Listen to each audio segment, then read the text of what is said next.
What up, everybody? Guess what? It's the Spin. Yeah, we back in full effect, back at our home base, our home court advantage at our location. About to give you this great spinning episode. We talking about the NBA All-Star game today. We talking about the Super Bowl. All-Star weekend. We messed up our picks again. But hey, it's going to be okay. But we're going to talk about All-Star weekend. We're going to give you our NBA mid-season awards and let you know what's going down. So sit back, relax for a couple of minutes, and check out this episode of The Spin. I'm Ice. Rico. And this is The Spin. Let's go.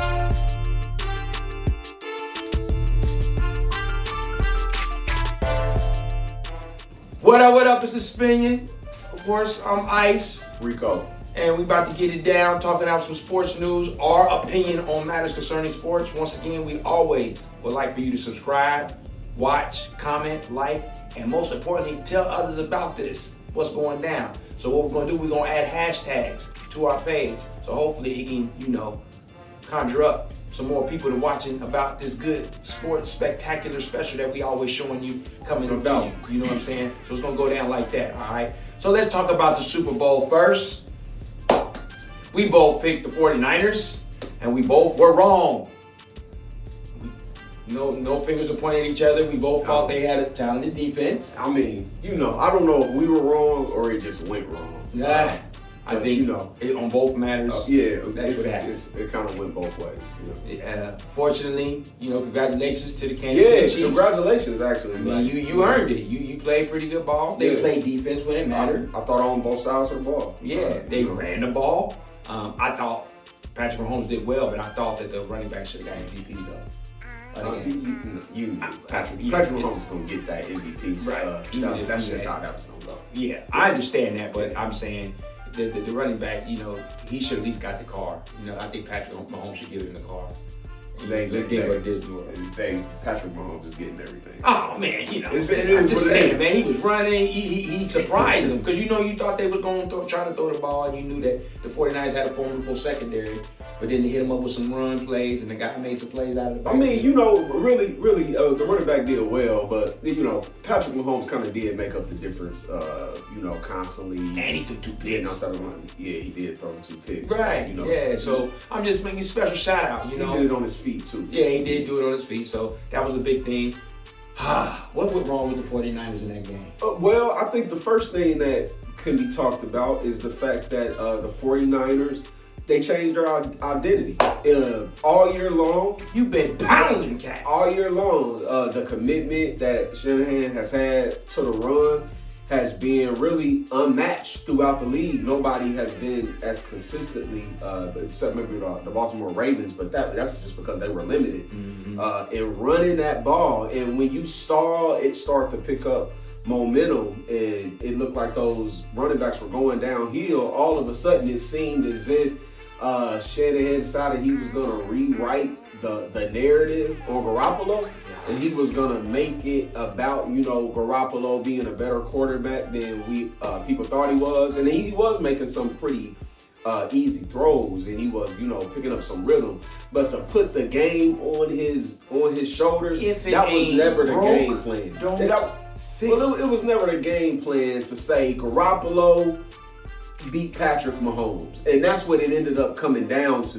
And that was never that was the game to me. You kind of played in Andy Reid's hand. That and the fact that the San Francisco's defense, I'm not going to go as far as to say they should be ashamed, but they didn't make the plays that they should have made. Richard Sherman did get toasted. He got toasted twice. Got toasted. They also on 3rd and long, you let the number one receiver get away from him. Not just get away, but you leave him in one-on-one coverage with the safety.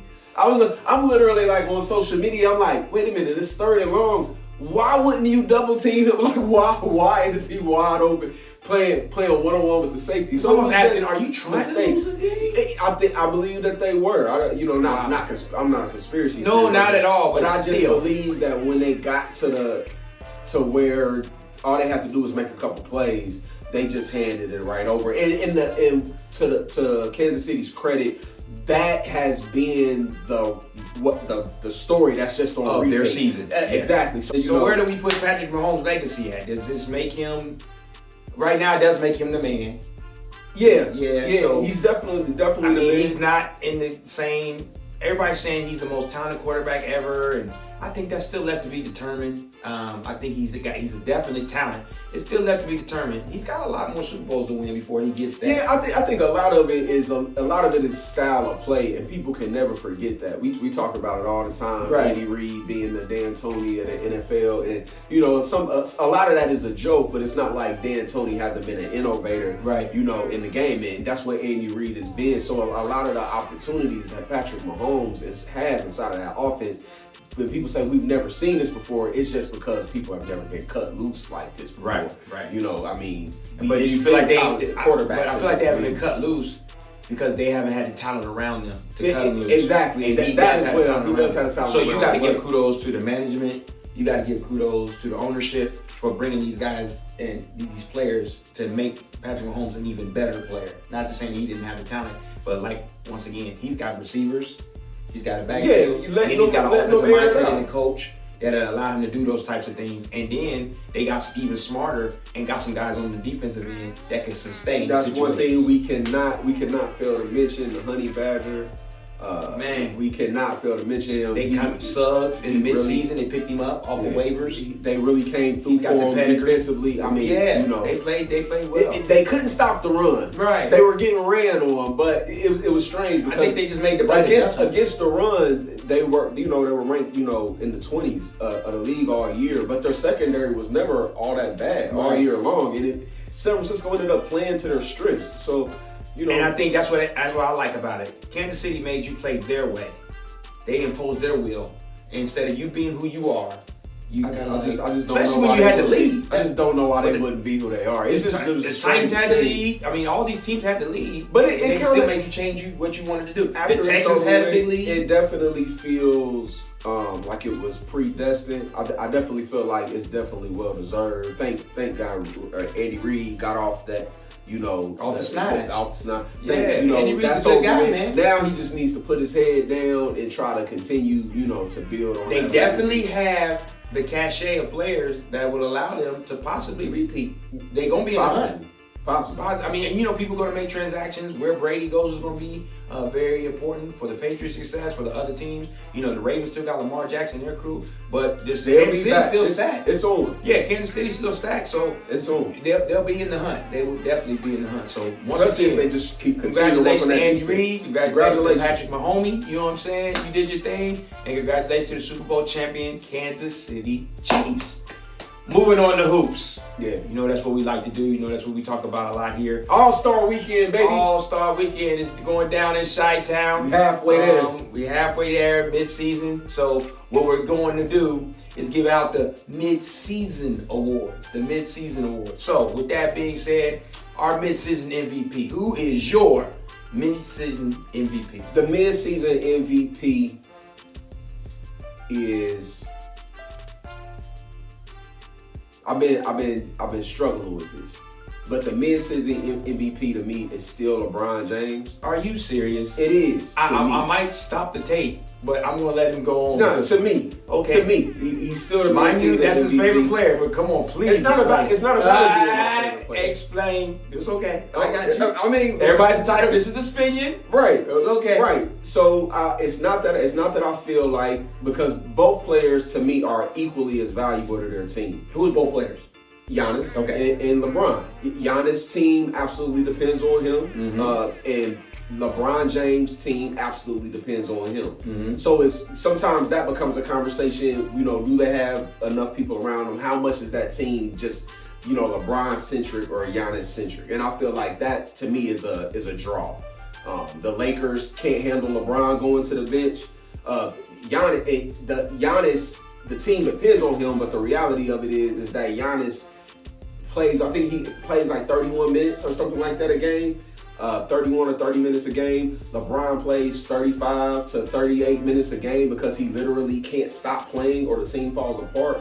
Milwaukee doesn't necessarily have that problem. Now, it could be because they're in the East, but the reality is they don't have that problem. And what LeBron is putting together at 35 and carrying the team the way that he is, when that wasn't the expectation, he was supposed to be sharing that load a little more than he is. I'm giving it to LeBron. See, this is why. And he's in the West. I'm a LeBron. And hold on. And he's in the West, because this is what we're not going to do. What we're not going to do is when LeBron is in the East, the East is nothing. Whatever you accomplish in the East don't matter. It's about what's going on in the West. But then when LeBron goes West and he accomplishes it in the West, all of a sudden we give it to the person that's accomplishing it in the weaker conference. Milwaukee is 28-3 against Eastern Conference competition. And that's just the reality of it. Western Conference competition.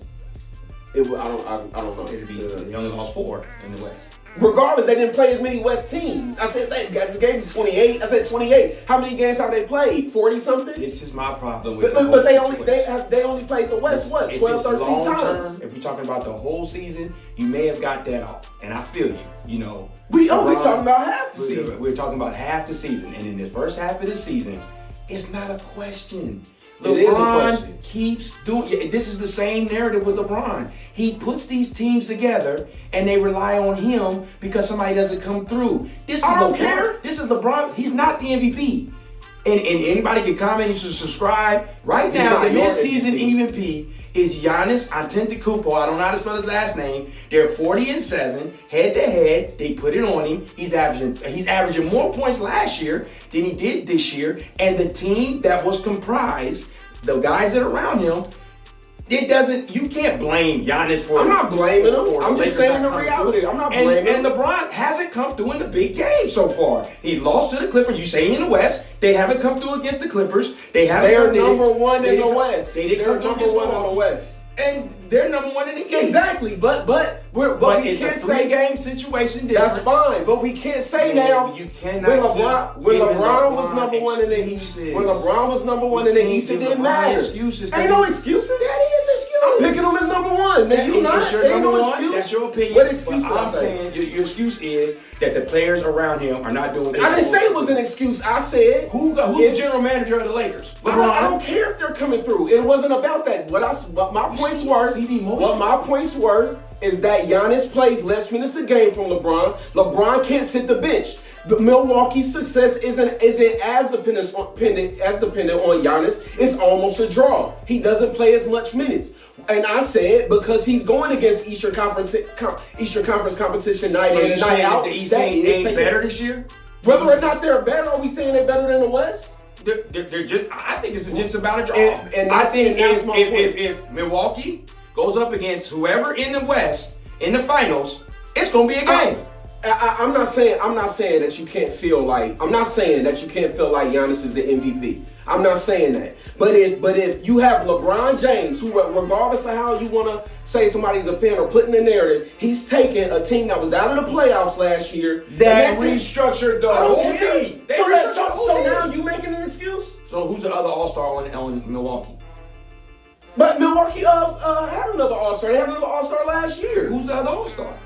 I can't even think of his name right now. Middleton. So you're saying Middleton and Anthony Davis is 25 as well. But now you're saying that you can count it against LeBron that he has a better number 2. You just counted it against. I'm counting it against Milwaukee. I just love this show. I'm counting it against Giannis. That if you're gonna say that I have to count it against LeBron, he has a better number 2, then I can count it against Giannis that he plays against weaker competition night in and night out. Well, it's the NBA. It's the NBA. Then your team is your team. Toronto. So you can say Philly, that, but I can't say that. Boston. So you can say. I'm not saying that the West is. I'm honestly not saying that the West is a stronger situation this year. I feel like Toronto. Yesterday, before this tape airs, Philly just got beat the Clippers. Come on, man. So we're saying. So let's list the title contenders in the NBA. And start listing them. Absolutely, you cannot say that Toronto's not a title contender. Toronto not a title contender. You cannot say that. Look at their How record. can we not say that? They just won 17 straight games. Who is that? that? Say Boston. Boston might have a job. No. We not gonna rewrite this narrative. You can't be a title contender if your best player isn't even considered in the top 10 of best players in the NBA. You put Siakam top 10? I'm not putting Siakam. Okay, so if you don't have a top 10 player in the NBA, that team has never won a championship. Think about this. Ever. This is why you got to say they're a title contender, because you just said it. They're in the East. So if they can get after they can get so you saying Toronto can't get through the East? Toronto is considered a second-tier team in the weaker conference. You have Milwaukee, and then you have, if Philadelphia can put the talent together, you have Milwaukee, Philadelphia, and then it's second-tier Boston, Toronto. So you can't say you a title contender in the West. The Clippers, the Lakers, Denver. You putting Denver in the top tier now? Denver is considered number two. For us, Denver a top tier title contender? Not necessarily. Okay. I don't believe that. So you got two of these. But I'm just saying. But Denver is better than Toronto. Denver's better than Toronto. That's my point. The West is still. Come on, Isaiah. I don't know. They got a better record than them. So their record don't count. All I'm saying is, but record count when it's Milwaukee and we arguing about Giannis and LeBron. But now record don't count when it's Denver versus Toronto. If you were number one in the East record don't count last year, and you stay number one, and you get better with your stats and everything, why wouldn't you be getting MVP? I just told you why. Because of your team. Because you play less minutes. No, I just. So you're saying it's a minutes factor? It's not only a minutes factor. It's a minutes factor and it's an accomplishment factor. So LeBron is doing it at 35 in the Western Conference. So if Giannis is doing it against weaker competition. So if he was 33, it would be a difference because he's 35. You know it's a difference because MVP is about narrative. Okay. MVP is about narrative. Okay. And he's doing it at 35. So honestly, and the team was out of the playoffs last year.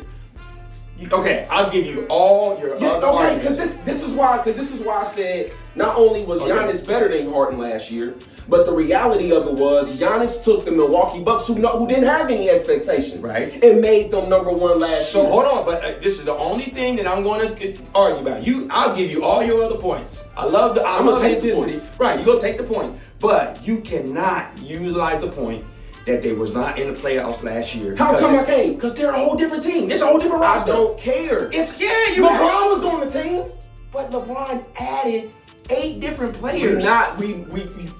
It's called revenge season for a reason. Because of the players that they added. No, it's called revenge season because last year everybody decided LeBron was the wash king. Now he's coming back this year and he's put his team at the top of his conference. With a whole different team. So you gonna erase he had Lonzo Ball, Ingram, and all them, and then LeBron said revenge season. Yes, absolutely, you're MVP. But when you get a whole new team, now who's on your team matters. So absolutely. Okay, so it matters against Giannis. Okay, I said you can have all the other points, but you I'm not. But I'm saying the points cancel each other out because if Giannis has the players that he has. So you can't make the argument that, I can't count that in LeBron's favor because he has a better team put together. If you have a better team. Giannis has players playing, he plays like 30 minutes a night. He has a better team. It's okay, so now LeBron has a better team. And LeBron still plays the same amount of minutes. And at the same time, to me, it's still gonna come down to who you feel like is the better player. And I still feel like LeBron James is the best player in the NBA. Now maybe you don't feel it. Maybe you don't feel that way. But I feel that way. But last year, did we feel like that James Harden was a better player than Giannis? No, I actually thought Giannis was a better player. He played both sides of the ball. And on top of that, with what LeBron's putting together defensively, he's leading the league in defensive win shares. It's just. It's not that I feel like Giannis, because I don't want to disrespect Giannis, because I appreciate what he's doing. I think he's number 2. And I think at the end of the year, he'll probably end up being number 1. I honestly, because it's time for us to focus on other things. Okay. I honestly think he'll end up being number 1. But in mid-season, and I struggle with it, but those are the reasons why I picked him. And because to me, you can't cancel out what was said coming into the season, and then when somebody beats and surpasses the expectations. Because you said he couldn't play defense no more. You said he was the Watch King. He's leading the league in defensive win shares. His team is one of the better defensive teams in the league. He set the tone for that. He also has his team on top of the Western Conference, and when at the same time, everybody is saying, don't do it.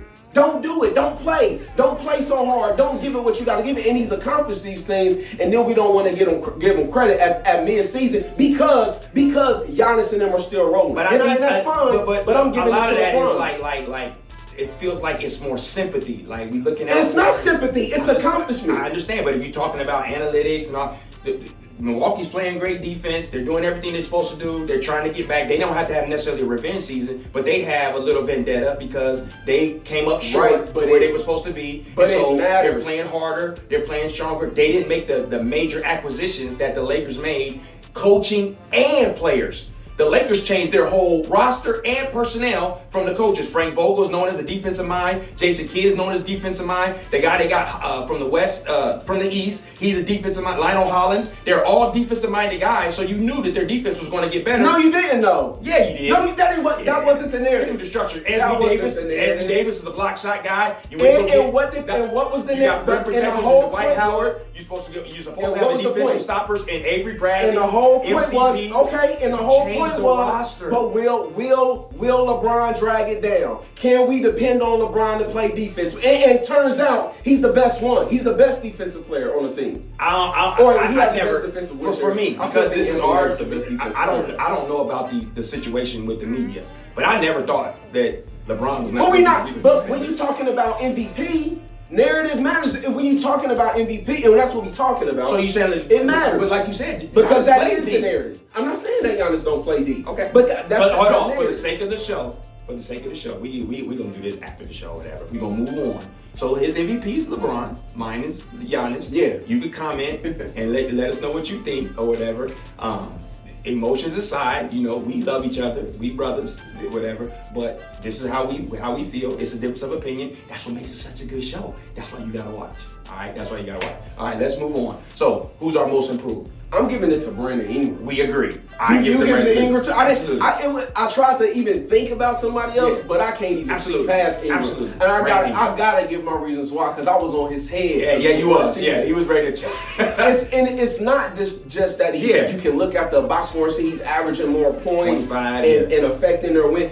He's literally added basketball skills. Yeah. He's on balance more when he plays. He's shooting the three-pointer so well. Right. And not only that, because we talked about him in clutch moments a couple shows ago, but it's the fact that now Zion is back and he hasn't shrunk away. Right. So kudos to him and prayers with him because he messed up his ankle, so he hasn't been playing as much. And last year when he had started playing well with the Lakers, and he turned his ankle in that game and was never got back to it. So, I hope he keeps it going. Absolutely. Kudos to Brandon Ingram. Listen, I'm not going to even try to, add on to that because I would agree that he's the most important player. But I still think he needed to get traded. He needed this new situation. Because I don't think he would have thrived in the situation. And now he's going to thrive. Hopefully he becomes a leader. Shout out to him. He's an all-star. And in the West. And he's an ISO problem. You know what I'm saying? So first we thought the ISO to him was going to be a problem for the team. Yeah. But it ends up being a strength to the team. And the mid-range players is kind of making a comeback. Absolutely. So let's go to Six-Man Award. It's still Lou Williams. I tried to give it to somebody else. But now, I think there's a fight because of his significance. Lou Williams is significant, but it's on the same team. Montrezl Harrell is big for that. He's absolutely big. And I love what he does, but the reason why, because I tried to consider him too, because it's funny because they're on the same team. Right. But I'm like, I kind of couldn't consider him because literally the most dangerous thing that they do is the pick and roll. Right. And Lou Will is orchestrating. Well, I say that because what they ask him to do defensively when he comes in and he puts up points. They usually put I personally don't think he's doing that great what they ask him to do defensively. Okay. I think that's the one. I think he's undersized. You know what I'm saying? He's a situation where he's undersized and they ask him to do some things that cause him to be a gladiator. But he's out there trying, but that's the one thing that I bet he wish he didn't have to do. Right. So. Defensive player of the year. I'm having a hard time with this one too. Okay. I'll probably would give it to Giannis. Okay. I wanted to give it to Anthony Davis because coming into the year, that was my pick for Defensive Player of the Year. He still has a chance. Right. I think he's doing great, leading in blocks and different things like that. Except I watch every Lakers game. Okay. And I watch every Lakers game, so I can nitpick and pull it apart. It's been some lapses.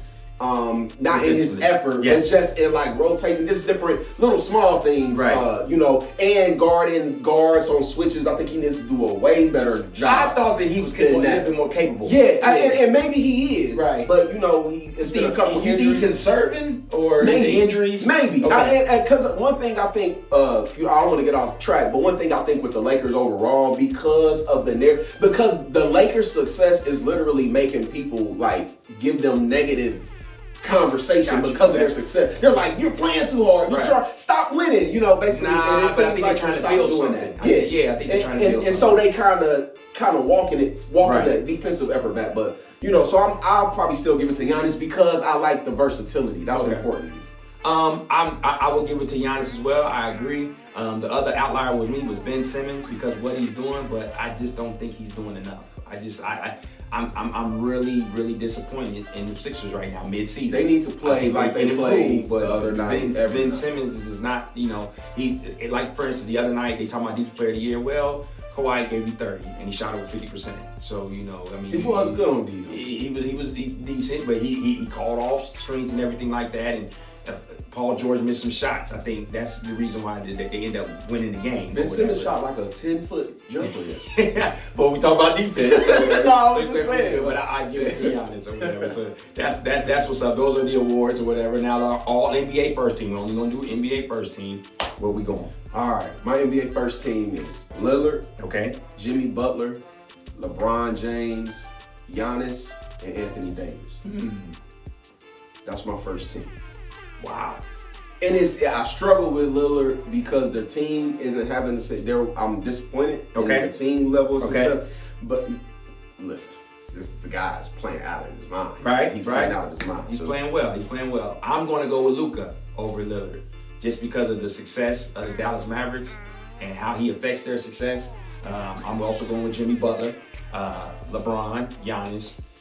And I'm gonna go with AD, but I'm gonna go with Luka as different. I think, like you said, Lillard's playing well, but the team, that was the pop. I think Lillard is the example of what you were talking about with Brandon Ingram at the beginning of the season, where he's doing well, but the team is being successful. And for me, I don't think Luka is wrong. I'm weighing a little bit of giving players too much too soon, and it's Luka's second year. Right. And that other people don't care about that. I happen to care about that. You can't deny the 29. I mean, you can't. Yeah. You can't. Like I can't argue that at all. You know what I mean? I just feel like Lillard, like we were even when we were having a LeBron James Giannis conversation, it was like, well, you can't count when players are showing up. But it's like, man, listen. Lillard's players really didn't show up, and this guy really did. You know what I mean? Like in a major way. Right. But yeah, Luka, you can't argue. Luka. Like I said, it's up for debate. You can even get emotional about that situation. Not really, because you don't want to get emotional about somebody that's literally battling with the Memphis Grizzlies for a playoff spot. You know what I'm saying? Like, I almost got an award. Rookie of the Year. It's Ja Morant. Okay. Does Zion have a chance?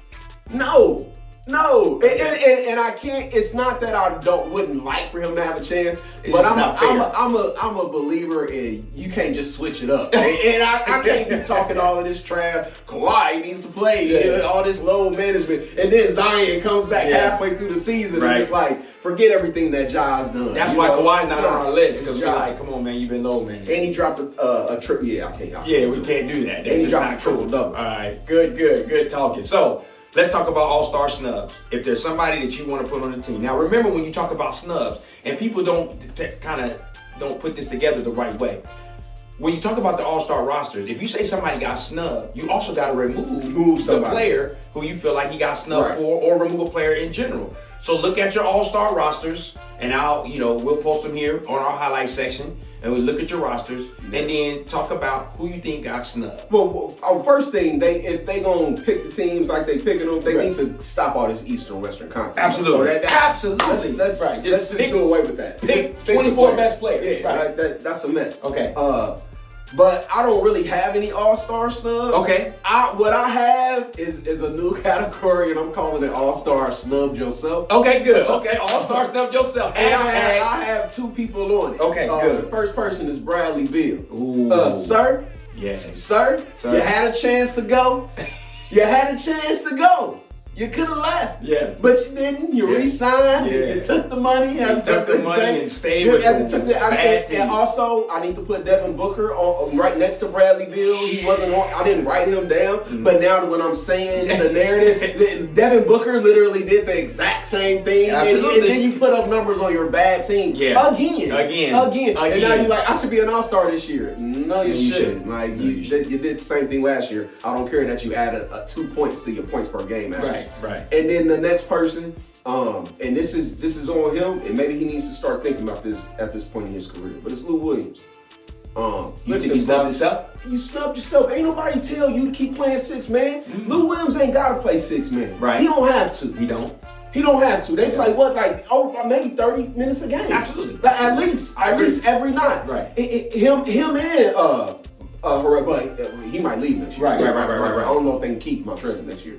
But that's on him. Yes. Starting, bro. Start so you can get the credit, and the all-star announce that you deserve. Or maybe he maybe he doesn't want him. Right. Maybe it doesn't matter to him, but I believe that it does. Yeah. And I remember an interview he did last year, and when they were asking him about constantly being 6 man, and he said, like, I would like to start. Just nobody has ever given me that role or given me that opportunity. Snubbed yourself. Yeah, you snubbed yourself. And stop taking a lesser role when you deserve, to start. And Patrick Beverly starting over you. Right. Let them bring defensive intensity off the bench. Right. What you talking about? Okay, so we talk about all-star snubs. I actually think the teams are cool. So I didn't really have any snubs. You can make a case for Jaylen Brown in Boston, but it's like I wasn't going to remove anybody to put him in. I personally just don't want Jaylen Brown to be an all-star. Right. So but I'm saying just from stats alone, him and Tatum have increased their stats. But it's like, I can't make a case for him with that situation. I can't make a case of bringing somebody out for him. If you want to add somebody to snub yourself, Karl Anthony Towns. He just hasn't been an all-star. Right. I mean, numbers wise, it looks like he should be on the team, but it's just I don't even really like his numbers. We don't even really like. He's out there. So there are some players that if you feel like there were some players that got snubbed out that should have been on the team, going to have to make a case for him because it's going to be hard to once again remove a player. Like for instance, Chris Paul needs to be on that team for what he's done over there. And at the Thunder, like he's been doing an excellent job of leadership, point guard, and they're winning. You know what I'm saying? Yeah. When we thought that Russell Westbrook gone, it's gonna go downhill.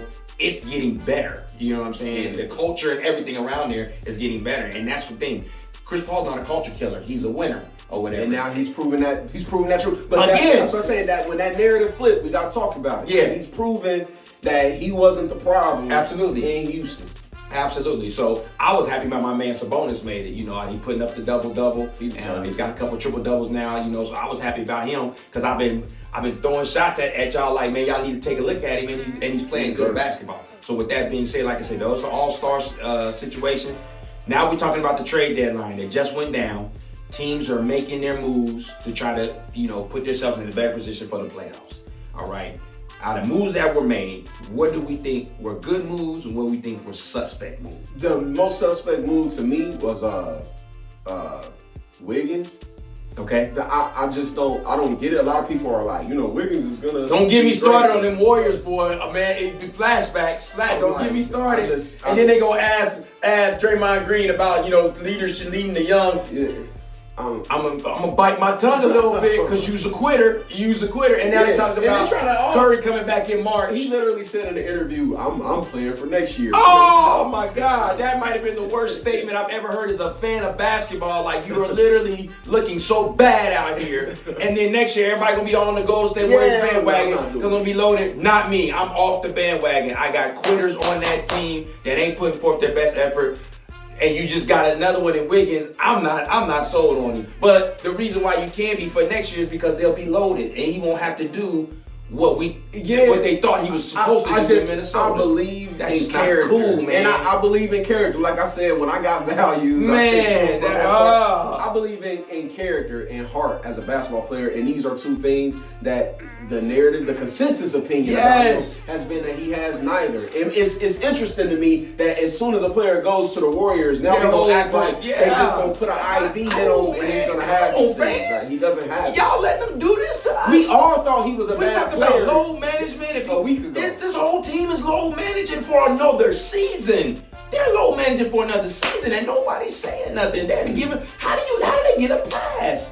I gotta get on LeBron's bandwagon. They didn't give LeBron a pass. Anybody to make the playoffs. They criticize him, talking about him, but the Warriors get the whole squad gets a pass. The whole season. That's not cool. We just gonna write it off. Man, that's not, man. It's not even a tank. You ain't talking about the tank. The NBA, they should be fine to me because I don't even know if Draymond Green is better than advertised now, because it's like you can't give trash talking during the games. It's terrible. But you're talking about what you did last. What you doing right now? You know what I'm saying? Like, that's not cool. Man, I told you. I'm sorry. I was supposed to bite my tongue. But when you hit Golden State Warriors to me, it just triggers something in me because I don't like what they're doing. That's the one I think is suspect. But and it's not just because of the narrative behind it. People are actually saying it's a good move. One interesting move that at first, when I heard it, I thought it was suspect. But now that I'm seeing what's going on in the NBA, I think it is a wise move for them. It's what the Houston Rockets did. The Houston Rockets traded away Clint Capella. And I know it's going to raise eyebrows, like they don't have a big or whatever. The league is changing. The league has totally changed. And so if you think about it, Marcus Morris went to the Clippers. And we all thought, in the beginning of the season, we even said it, they needed a rim protector.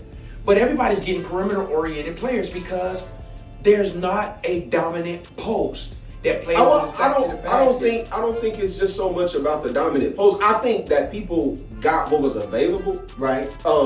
Morris was available. But you would say that what Houston trade away their only big, but they don't play him. But no, this is. I think that's one way to look at it. Yeah. And that's the way everybody else is. I look at it this way: the Houston Rockets are a bad team. Okay. And they were bad. They were already bad defensively. Okay. And so they already knew they were a bad team. Okay. When a team trades away their starting center and doesn't have an automatic person to replace that person with, and they're playing PJ Tucker there, that means that they know that they didn't have a snowball's chance in Clippers and Lakers heaven and Rocket hell of competing for a championship. So you don't think they can compete right now? And they still can't. Okay. But they people are saying like you putting it all on the line. You putting it out. Listen, I don't care how they look. Okay. I don't care how they look in this regular season. If they don't pick up a big. Okay. Because one thing about basketball to me that I think is lost because we don't have post players is what a rim protector does for the overall defense. Mm-hmm. Because when you play defense, you can recover, you moving around, you flying around, but there has to be periods in the game, like when Bogut would play, or you have that big that's just plodding would play, and set 6-7 minutes a time where you don't have to do all of that. Right. Where you can just, the guards can push up on their man, and they don't have to worry about running over here, picking up the center, doing all of those type of things. Houston Rockets are trying to put this helter-skelter game on, and let me tell you, the more you start to depend on Russell Westbrook to shoot that ball, because that's what they're doing now.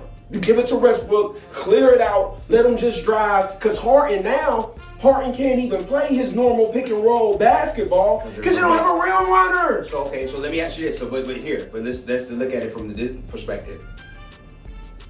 In the playoffs, which we know they gotta prove themselves. They gotta prove this because this move they made, they're gonna have to do something because you made this move and you're still in the top 5. They might lose in the first round. Right. So you're saying they might lose in the first round. So what rim protector should they be worried about from the West when they get to the playoffs? Other than we already know the Lakers have a rim protector. All the teams Utah, except for I don't think Jokic gets a rim protector. But Utah, they have. Remember we were talking about having that power forward that gets off the floor. Right. So they have somebody that plays above the rim. Okay. You all understand Houston Rockets don't even have a big that can dunk. Right. Like they don't have anybody that's even athleticism that even gets off the floor and plays above the rim. Right. So you pick up Covington, who's a nice little long rangy pick. But let me tell y'all something. He plays with Philadelphia traded Covington. It's funny how people become hot in people's minds. Right. And Philadelphia traded him because he wasn't gonna get it done. He went to Minnesota. Minnesota was a bad team in every way. Right. But then you have this player, and the whole narrative about him is he's this great defensive player. But the culture, but you're going to Houston, and the culture's not good. Well, I'm just saying he was in a. No. I agree. Yeah. I'm saying the culture's not good in Houston for you to say Covington. I mean, the regular culture season, you look at. But he went to the worst team ever for defense. Right. He went to Houston. Right. And you're gonna have different periods of time where he gets a hand on the ball because he's long. Listen, no, it's not gonna work. It was so the weird thing about it, because what's the it's like a comic relief. It's like they're junking up the game. We're just gonna play stupid. I just think so. It's hard for teams right now to figure it out. To their analytics. And it's like, don't do that. That's the worst thing you can do is analytics. Because if you talk about percentages, you're the worst. Like you're one of the worst 3-point shooting teams in the league ever, and you shoot the most. Yeah. But now we're trying to convince ourselves that they're going to win. And this is the thing. It's easy in the regular season because, first of all, like they got that win against the Lakers because they were hyped up, they were passionate. Yeah. We gonna prove that this is gonna work. But 7 games. It was so easy for the Lakers to score that the Lakers just didn't know how to play. Right. They just were throwing it inside. That's not gonna work in the postseason. They are gonna get because you're gonna have to strategize.